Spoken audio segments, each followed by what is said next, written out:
Hi folks, this is all the fruit and I'm in Cactualdea.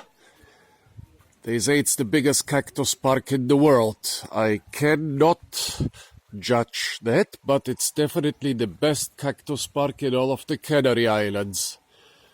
Well, yes, it is gigantic.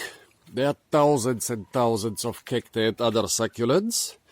If you're traveling with someone who is not so much into botany, there is also like a small farm and some sort of aboriginal exhibition and sometimes shows and stuff like that. So basically, even if you travel with children or someone who is not so much into cacti, or you can just park them in the little coffee shop in the park. If you are into botany and or cacti and or beautiful parks, however, well, the park really is beautiful.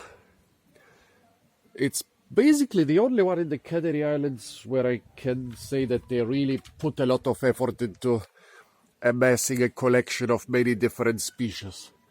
I don't know how many there are, but I guess they have thousands of cactus and other succulent species. A lot of beautiful giant specimens. Look at this beautiful aloe tree here. Have you ever seen anything like that? It's in flower and the stem is about 1 meter thick. Beautiful.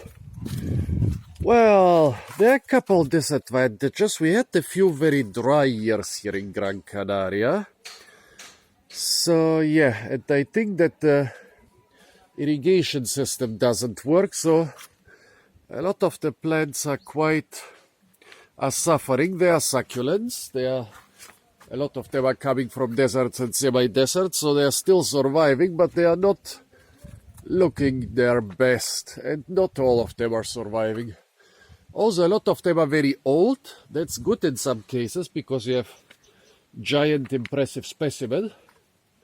But in other cases, they are not supposed to get too old, and so some of them are not looking so good. So, very old plants, not enough irrigation. So yeah, in such years of severe drought like we had recently, the park doesn't look so fresh anymore. Also, it seems that at some point in the past they stopped putting up labels. There are still a couple of labels around, but I would say 90-95% of the plants just have no names. I mean, I love seeing random beautiful cacti and other plants as much as everybody else, but I also like to know what they are called. Look at that.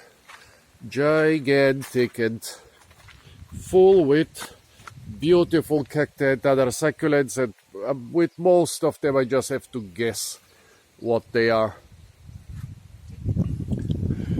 Yeah, lots of small winding paths, especially in that area. I'm not actually sure which ones are official and which ones are not supposed to be used. Lots and lots of beautiful big old cacti, but yeah, very few names, very few labels. This is actually the biggest problem of this park for me, and the second biggest is the drought, because even cacti cannot go without water forever. The park is situated in the little town or village of La Aldea, basically the only really agricultural village of the whole island. The park is the biggest tourist attraction of the village. It's above the village in a beautiful countryside with mountains, canyons, giant cliffs, banana plantations and so on. Really worth visiting.